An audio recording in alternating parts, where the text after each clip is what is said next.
I think the precursor to creativity is boredom. And I got to be able to work with some of the biggest names and brands in the world. Nike, Xbox, PlayStation, car commercials for Land Rover, and so many other brands. When you're young, you should say yes to everything and try a whole bunch of different things and not make any big decisions in your life right now. Hey everyone, I'm Ishan Sharma, and in this video I got the chance to talk with Chris Du from the Futur. I have been learning so much from him, from his videos on YouTube, and in this video particularly, he talked about how to get your first freelance client, how can you price your freelance work, how can you find a niche that you can build your expertise in, and a lot of other really informational content for you if you want to start your freelance business, if you want to do something entrepreneurial. I think this would be a must watch for you out there. Make sure that you watch this till the very end, share this video with your friends, and let everyone know about this amazing conversation that we are about to have. Hit the like button, subscribe to this channel, and here is the video. Hey Chris, thank you so much for joining me here for this video.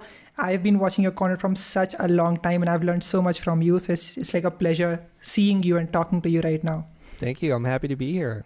Amazing. How did your creative journey start? Because I think all of us have watched you. You're talking about like how to find your passion, how to start your freelance work, how to open your creative studio. But I haven't really heard your origin story. Like, how did it all start? So tell us a little bit about that. Okay, so I will try to do this in a very condensed way so that we don't spend too much time talking about the origin story. But I'm a refugee from Vietnam. My parents and I immigrated to the United States in 1975. So I'm a first generation immigrant. I'm not even a first generation American. And growing up in Northern California, in Silicon Valley, I wasn't really exposed to a lot of art and design. And so I thought I was going to do what my parents wanted me to do, which was to become a computer scientist, an engineer, or something like that. But none of that really excited me, even though I thought I was pretty good in school. It just wasn't something that captured my imagination. But all throughout my own childhood, I loved to draw. And some of my fondest, happiest memories were when someone would give me some tools to work with, a pack of markers, a pad of paper. I felt most like in my element. And I was introduced into the world of design through comic books. So we didn't have a lot of money, and I didn't want to ask my parents to spend money that I wasn't sure they had. And so what I would do is ask my mom for just enough money to buy one comic book, and I would reread that same comic 10, 15 times and just study everything. So I would first read it, and then I would look at the ads and study the ads and just squeeze out as much inspiration and design juice from these things. It wasn't until I met a real life graphic designer while working at a silk screening shop where they printed t-shirts that I saw this is a real thing. There are people out in the world that are making a living being creative. And that's when I knew I wanted to be a designer. And then I started to reorient my actions of my life towards the pursuit of graphic design. Amazing. So one of the problems that I started when I started freelancing, it's been a year that I first started with a freelance client, is that I was not able to understand what is like the good platform for me. So I was having Fiverr, Upwork, and then I could also like email people, and I could also try to reach out to people through social media, DMs and all, or I could try to, build my brand and then let other people contact me because of the reach I was getting. So what exactly can people do in that situation, and which would be like a good starting point for people? So I first just want to change the word freelance. I don't want to use the word freelance. How do you get clients as an independent business owner? And because the word freelance means you're a hired gun, and freelancers typically sell their time and not the results of what they create. So we want to change the language right now. So you're an entrepreneur, you have one employee, and that's you. Okay, everybody needs to understand that. And the reason why I'm very particular about this language that we're using is because entrepreneurs think differently than freelancers who sell their time.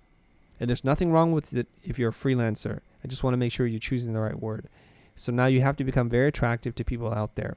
The easiest thing that you can do when you're first starting out is you got to get some experience under your belt.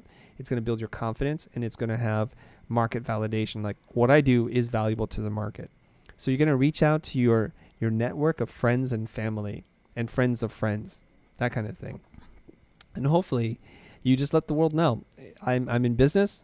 Let's say you design identity systems, right? Like I make logos and identity systems. Just let everybody know. Uncle John, Cousin Mary, everybody, like I'm a graphic designer. I make identity identity design and I build systems for people. Does anybody know anyone who needs something like this? Anybody launching a business or need help with their identity design? And then you reach out to those people, and then you reach out to your former teachers at school, students who've graduated or work somewhere else. You just need to let people know. Once you've done that, you're going to go and you're going to get on Behance and probably, I think, Dribbble, and put up your work, and it looks beautiful. It's well designed. It's well presented. It's got smart tags, like meta tags and keyword data, so that people who are looking for you can actually find you. Now, it's not a numbers game. In this instance, it's a quality game. So rather than posting 14, 16 projects, if you post 3 projects that are really beautiful, amazing, the presentation that you're doing, the mock-ups that you create, and they look all really good and sharp, that's really going to do much better for you than putting up a lot of mediocre work, because that stuff does not rise to the top. Okay? Now that you have that, you've done the bare minimum, and then we can get into other things. But I want to stop talking to see if you have other questions about what I just said. That makes sense. Yeah. So one more question that I had is, how can we properly price our work? And I think sometimes what happened with me is that when I first started working, what happened is that they undercut, they just said, okay, I can just offer you, let's say, X amount. And I was actually trying to get maybe 2X amount. And then after that, it gets harder to ask for a raise from that X amount because we were accustomed to that 2X amount. So how can you navigate that sort of a situation? Okay. Do you need the money? Yeah, I mean, when someone is getting started, or what do you think should be the goal when someone is getting started? Well, you said something that's really important, which is when you start to create patterns and expectations from your client and whoever they're going to refer you to. And so it can lead you down to a very dark path really quickly, right? That's why people say don't show work that you don't want to get more of, because you're going to get more of the same work. So if you don't like design packaging, don't show packaging, because you're going to get more packaging. And the best way to get really cheap clients who don't want to pay you what you're worth is to work with cheap clients who don't want to pay you what you're worth, because they're going to tell all their friends who don't also want to pay. So what I would say is this: if you just finished school, you're in a great place in your life because you've learned to live with almost no money. In fact, you've been spending a lot of money in supplies, room and board, tuition, and now you don't have to spend any money. So try to live as frugally as possible. If it means moving back in with your parents, living in the garage or the attic, wherever you have to live, just live there. Get your living expenses down to nothing. And let your parents know. If you have parents, if they're supportive of you, that is, let them know. Mom, Dad, I'm in business for myself. I'm an independent business owner, and I'm going to go and look for clients. It might take me up to a year to get enough momentum built and enough cash flow going before I can move out. I hope you'll support me in this journey, and don't cast too much judgment on me as I'm looking for these opportunities. What you need to do is you have to have the ability to say no. If you can't say no, you have no negotiation leverage, and the only real power you have in a client dynamic is to refuse the work. That's it. You can't do anything else, right? All you can say is, I can't do this work for you for this price. And you have to be able to withhold your services. That's the only leverage and power you have. So don't get yourself into a situation where you make a little bit of money and you go out and buy things and you start to outlive your means. Don't get a credit card and start swiping away and just doing crazy stuff, buying stuff you don't need. Okay? And then what you can do is when you enter into negotiation with a prospect and they say, well, Ishan, we don't have $100, we have $50. And that's when you say, okay, I can't do the work for that amount. I'm sure you can find other people to do it. And if you ever come across an opportunity where you think you're willing to spend more, please reach out to me. I'd love to do work with you, but I can't do for that amount. You have to just say no. Right. I think that sometimes in India, it gets a little bit hard to say no, because just that the fact that there are too many people that are trying to get work. And so in that scenario, people tend to be okay with paying less and still getting the work done. So that's sort of the problem with India, people getting started with doing their own work in India. Do you have proof of that? Problem. I have seen that. So what happens is that how many times have you seen that? I have seen that happen a lot. I personally run an agency in which we work with multiple high growth startups in India. And over there, what happens is that many times when we start to pitch our services, they oftentimes just say that, oh, we cannot really pay you that amount. And so I have a whole team that can get this work done for 1/3 of the price. And so we say that, of course, that won't be possible for us. So that won't be like a feasible solution. So yeah. Okay. And how many times has that happened to you? That has happened to me, I think 3 to 4 times. Okay. So from the last like 1 year yeah, experience. that's what I thought. So when we say this is the way it is, and this happens a lot, I think we need to check our data. Our data is you had it happen to you 4 times in 1 year. So once every 3 months, you hear something like this. It's not 1,000 times. But Yeah. what happens is a narrative gets created in your mind. This is the way it is. This is the way it always will be. And I either accept this or I quit, right? I don't think that is at all. I lose jobs all the time. I don't go away saying, Chris, you're not worth it. This is not, people don't love you. I don't say that to myself. And I think we need to have a healthier dialogue with ourselves so that when someone says no, you don't make it bigger than what it is. This one client in this particular situation said no, and that's totally okay. They could have said yes. That also doesn't make you the world's greatest creative either. It just means that they're ready to do business with you. But when clients tell you they have a team who can do it for 1/3 of the cost, that is not the problem. That is the symptom of the problem. The problem is you're poorly positioned in the marketplace, meaning you seem to be undifferentiated, right? And then you probably don't know how to have the sales conversation. You don't know how to talk about value with the client. So all they're doing is focusing on price. If you give them nothing else to focus on, then they will negotiate you down. That's how business is. You yourself, when you go to a market where the prices are fluctuating up and down, you owe it to yourself to spend as little as possible to get what you want, right? You would go and negotiate. You would say, oh, how much are those apples? Oh, well, I'll offer you $3 instead of $5. Would you take that? Or what's your best price today? Good sir. And then you negotiate. Yeah. That's what your clients are doing to you. And so you have the option to walk down 3 more miles to find another apple vendor, or pear or grapes or whatever it is that you want to eat. Or you can say, you know what, it's not worth the trouble. I have more important things to do with my life. So positioning is key. Having the ability to be seen or perceived as an expert or an authority is what you do.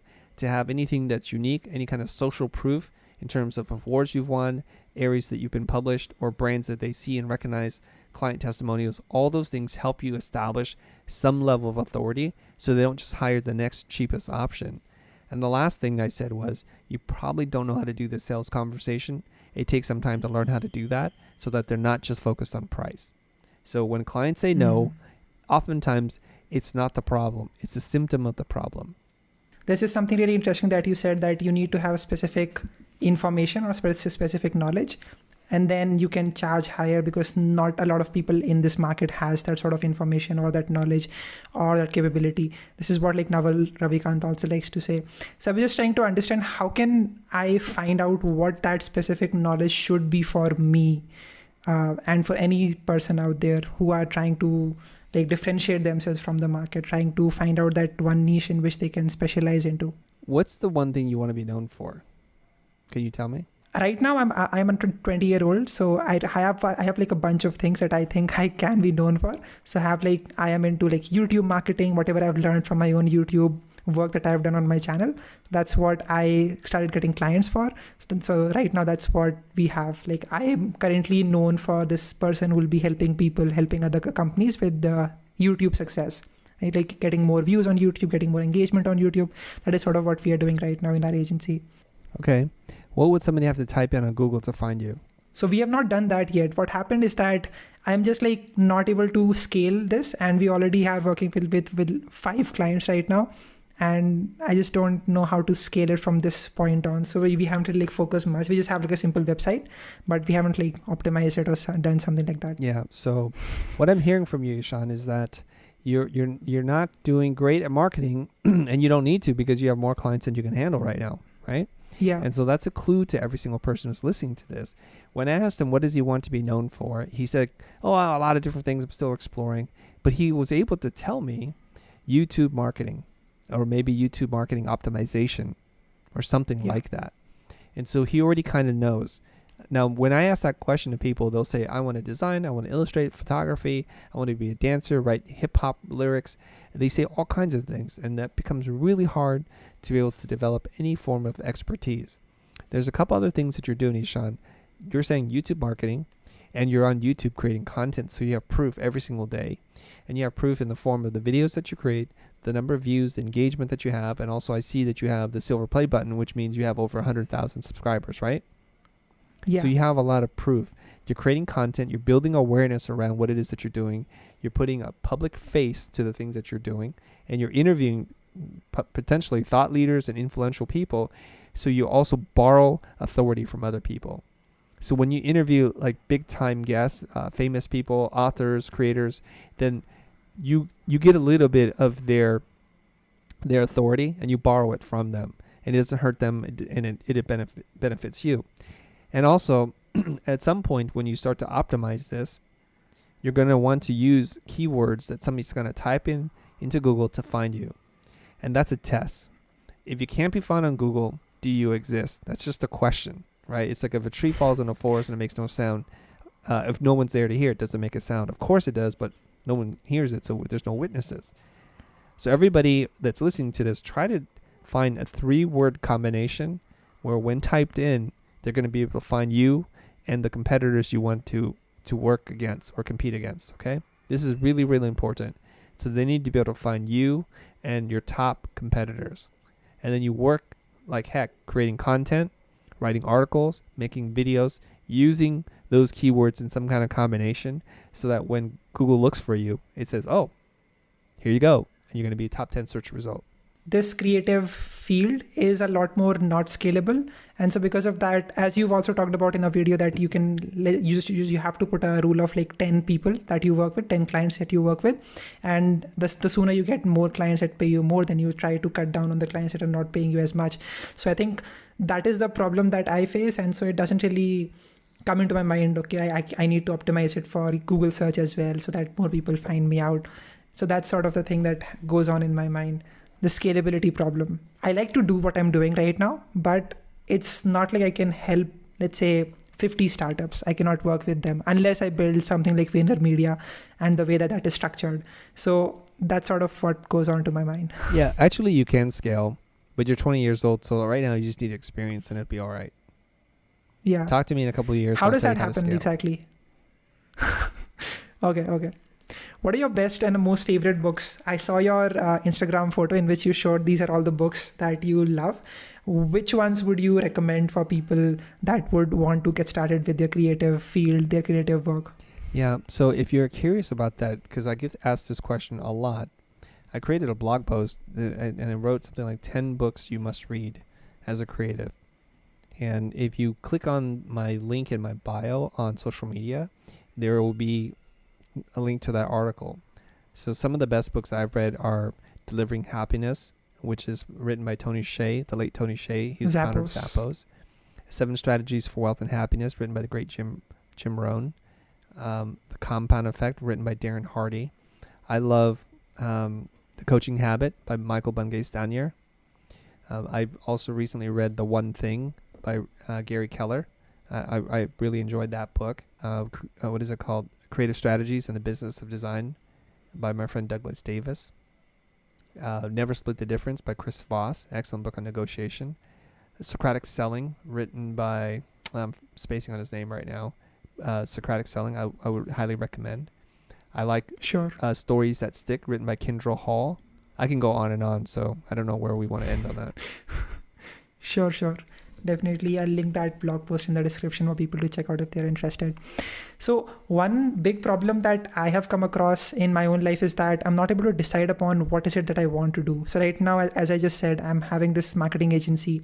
On the side, I'm also teaching people Python programming. So I'm teaching them how to build projects.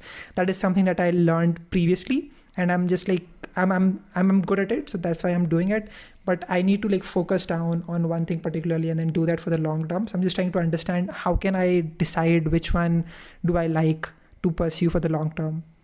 I think when you're young, you should say yes to everything and try a whole bunch of different things and not make any big decisions in your life right now. And when you get a feel for it, then you start to zero in on one thing, and then that's where you're going to have real success. When does that happen? When does that one moment come, okay, I can think, now is the time for me to decide upon this? There's no universal timetable where everybody has to operate under. But I was about to share with you, the sooner you can figure out that one thing that you want to do, the more likely it is you're going to start to be successful, to be happier, to be healthier, and to be wealthier. For me, when I started my design company in 1995. I'm 22, 23 years old, and I do everything. I do illustration, I do design, I do game packaging, web design, I do motion graphics, but I wasn't very good at any one of those things. I was okay at all those things. And about 6-7 months into the business, I realized this is not going to work. I need to focus up, and I wanted to focus in on motion design. I want to become a person who's known in the industry, in the world, at some point, for being a great motion designer and a director. So I dedicated the next 20 plus years making commercials and music videos. I stopped offering services in anything that wasn't motion design, or if I did it, I didn't talk about it, I didn't show it, I didn't share it, because I just wanted to be known for motion design.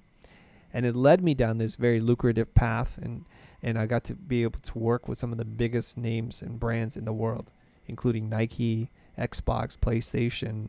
We did car commercials for Land Rover and so many other brands. Amazing. You have done a lot on YouTube. How did you decide upon such a huge goal of educating and helping 1 billion people get started with their own passion and find their passion? How did you decide that this would be like your one thing that you'll be pursuing? I'm going to answer this question in a story, then I'll answer it directly, okay? I meet with my financial advisor quarterly, and we talk about things. And one day during one of our meetings, I ask him, how much longer do I have to work, given the amount of money that we're making and spending, before I could retire and live comfortably for the rest of my life? He goes, oh, okay, let me just look at your numbers here. He said, well, based on what I've seen so far, you could have retired a couple of years ago. And I was really shocked. I was like, and his name is John. I'm like, John, so you're telling me I don't have to work anymore? He goes, yeah, you don't, given how much money you have and how little you spend. I'm like, that's great. So that night I went home and started thinking about what is the meaning of my life? What's the purpose? I told myself I worked so I can make money and that I can take care of my kids, to send them to the best schools, and to support my family and to maintain this lifestyle that we have. But now I don't have that drive anymore. So what am I going to do with my life? I don't have an answer to that just yet. It takes months for me to figure it out. But now I'm starting to think, I'm starting to focus my attention on what's the next thing in my life. Because if I don't have to work, what am I going to do? And so I really feel this, and this is part of my origin story here. As someone who came to the United States fleeing communism, we didn't have a home, we didn't have a country, and we landed in America, and America gave to us. America gave us opportunity to create our own life and our own wealth, and it's been wonderful. So what I want to do is I need to help other people who are in similar situations where they're trying to figure out their life to be able to provide for themselves. And so I want to be able to teach people and share the gifts that I've learned and that I've taken, and now I want to give back. And so during a staff meeting, we talk about what this mission sounds like, and then I shared with everybody, I want to teach 1 billion people how to make money doing what they love. And then I went back and rewrote that, because I don't want to use the word money, because for people, it's not always about money. So I want to help 1 billion people how to make a living doing what they love. So each person can design and define for themselves what living means to them. I like how big that target is, 1 billion people that you want to help. One question that I have for you, and then we can wrap this up, is how can someone get out of a creative rut? Because sometimes this happens to me when I'm creating content, and I've created 300 videos in the last 1 year. So it gets to me a lot of times. Sometimes I end up just creating a bunch of videos at once. Others, I'm just not able to create videos, and it's just 4 or 5 days go by. So what can someone do in my situation to avoid that thing from happening? Yeah, the answer is going to be intuitive, and it's going to probably not be the answer anybody wants to hear. When you're in a creative rut and you don't feel like you have anything left to give, that all the old ideas keep resurfacing, 1, you probably need to sleep. 2, you probably need to take a break and become bored. I think the precursor to creativity is boredom. Every time I've gone on a vacation when I've isolated myself from work and I'm not checking in on the team, my mind starts to replenish itself. And I think I don't know if you're aware of this, but I think we have 2 different kinds of ways of thinking. Our active learning brain, which is what we need to stay alert and process information, and we're gathering information. And then we have our archival brain, which remembers everything we've ever experienced in our life. And so when you slip into your dream state and when you're sleeping, your archival brain starts to make sense of all the things that you've done. But if you're working hard all the time, your active brain is like firing off, but you don't give yourself enough time to sleep and have deep sleep, the archival brain can't connect the dots. And so you're just running on empty. So there's science behind this, right? So what I want to do is, if I'm feeling like I'm hitting a wall, I need to take a break. I need to work less, and I need to be able to sleep more, and then be bored out of my mind. And then all of a sudden, that archival subconscious brain is going to start to make connections for you. You're going to see things differently, and you're going to come back smarter, sharper, or maybe filled with ideas. So every time I take an extended break, I come back with some really strong ideas. And I know also when I've been in long periods of deep focused work, I'm running on empty and I need to recharge. Number 3 is you need to learn new things. You have to experience new things, and it could be simple as traveling and experiencing different cultures and food and languages, and seeing things and taking in the world, to be a good student of the world and learn from that. It could be watching videos, reading books, or just grabbing from some other source that you've not grabbed from before, so that you can integrate that into what it is that you do. Maybe go to a concert or learn to dance or learn a new skill, something like that. Sure, I think I need to take a break. I'll definitely do that. Thank you so much for joining me here. It was wonderful talking with you, and I'd love to talk with you again. My pleasure. Thank you. And that was the end of this video. I hope you got to learn something from this. If you're still watching, just write in the comment section, I watched till the very end. Thank you so much. Let me know what was your biggest takeaway from this one video in the comment section. Please share this with your friends and tag me on Instagram. You can also connect with Chris Du on his socials. The links for all of those will be in the description as well. That's it. I'll see you again in the next video. Bye-bye.